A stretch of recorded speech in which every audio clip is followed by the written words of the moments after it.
Hello বন্ধুরা, সবাই কেমন আছে? আমি ভালোই আছি। আজ বৃহস্পতিবার, রাত্রির তখন 9টা বাজে। একটু বাইরে যাওয়ার কথা ছিল, কিন্তু একটু কাজের চাপের জন্য আর বাইরে যাওয়া হয়নি। কদিন আগেই চারিদিকটা খুব হইচই হচ্ছিল, আর এখন পুরো নিস্তব্ধ। ভাত চাপিয়ে দিয়েছি, তার সাথে আলু সেদ্ধও করে নেবো একেবারে। আর ফ্রিজে পড়েছিল 4 পিস মতো মাছ, সেটি আমি মশলা দিয়ে ভেজে নেব। এখানে আমি 4-5 কোয়া রসুন, একটু আদা, দুটো শুকনো লঙ্কা ভালো করে থেঁতো করে নেব। এরপর মাছগুলোকে নুন, হলুদ, মশলা মাখিয়ে রেখে দেব।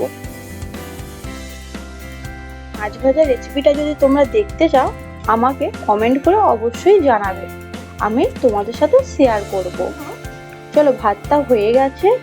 এবার আমি দুটো শুকনো লঙ্কা আর পেঁয়াজ কুচি দিয়ে ভেজে নেব আলু সেদ্ধতে মাখাবার জন্য। আমার এইটা খুব প্রিয় একটি খাবার। তোমাদের প্রিয় খাবার কি আমাকে কমেন্ট করে জানাবে।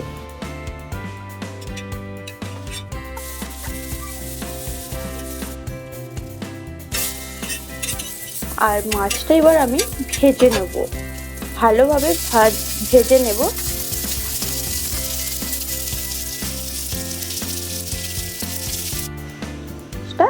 দেখো, পুরো ভাজা হয়ে গেছে।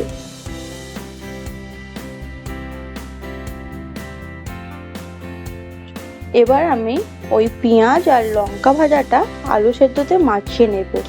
নিলেই আমার রেডি হয়ে যাবে আজকের রাতের খাবার। আর এদিকে দেখুন, আমার মেয়েকে আমি খেতে দিয়ে দিয়েছি। সে বসে একা একাই খাচ্ছে, সে একা একা খেতে পছন্দ করে।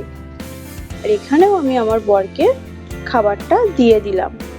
আজকের ভিডিওটা এই পর্যন্তই। Good night.